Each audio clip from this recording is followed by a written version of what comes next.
So as I've been picking here by myself, there's been vultures hovering overhead. Vultures are pretty normal for me to see out here. They're not terribly afraid of people. There's quite a few of them around. I'm not sure. I did see a dead deer on the way up, so they could be gathering because of that. At the most, I've seen about 6 of them just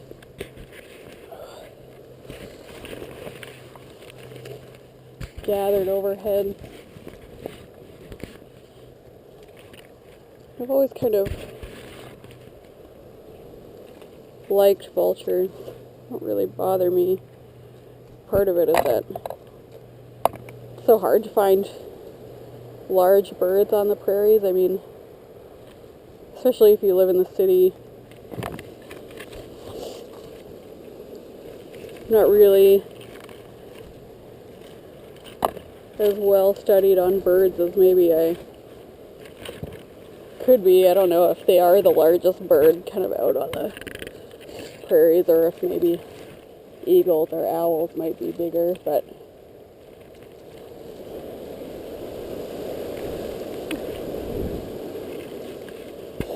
especially in this weather,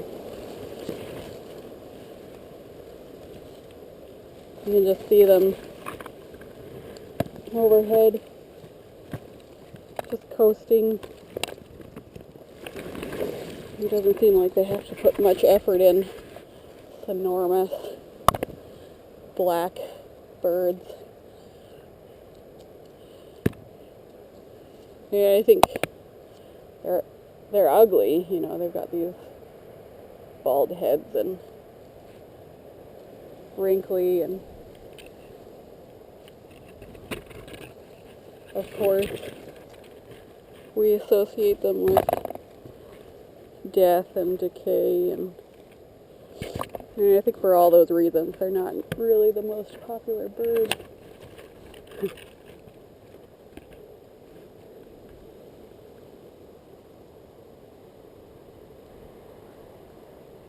I can see 9 right now.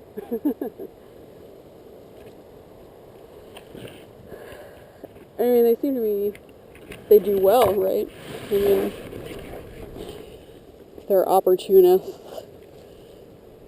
And I think, you know, creatures that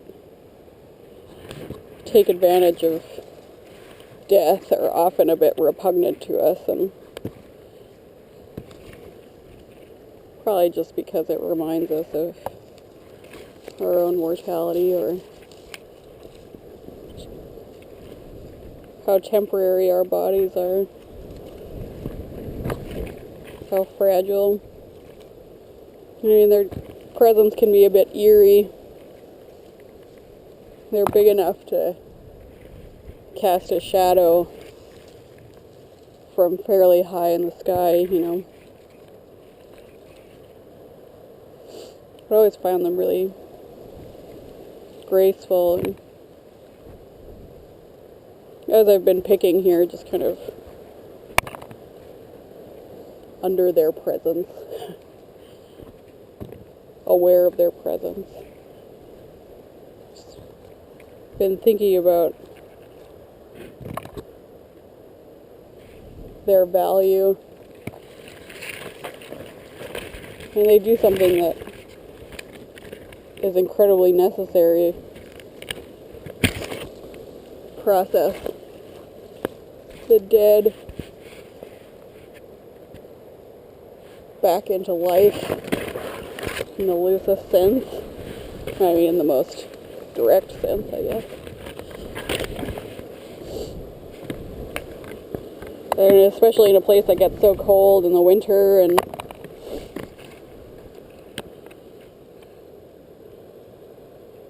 you know,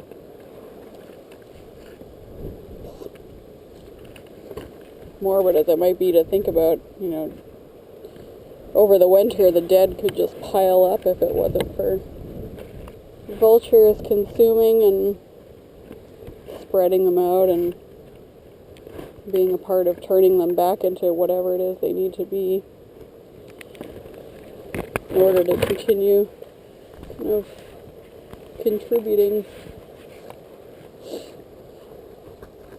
I think any creature, I can't apply a human concept of ethics to them, really. And even though they might be repugnant or repulsive in their kind of ability to glory in the most macabre, I think we can learn a lot from creatures who do their jobs really well. And there's a reason why vultures exist, and there's a reason why they thrive, and there's a reason why the ecosystems around them need and utilize them, and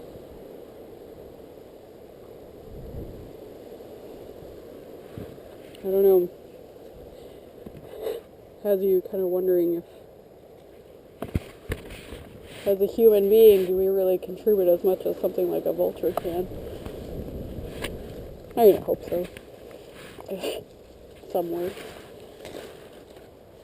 I feel like sometimes I'm a bit of a vulture person. A vulture woman. I feel like I can identify with their the rhythms of their lives, where it's kind of feast and famine, I guess.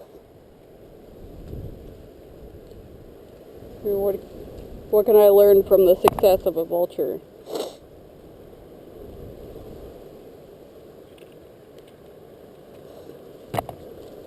Take it easy.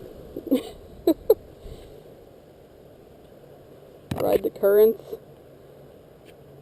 Save your energy.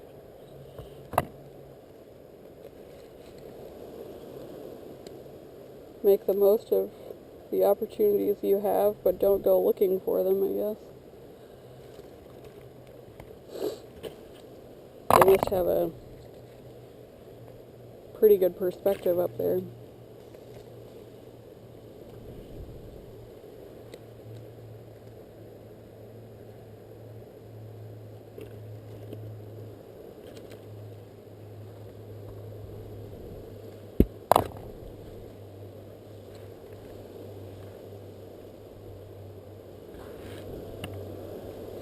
Enjoy the gluts while you can.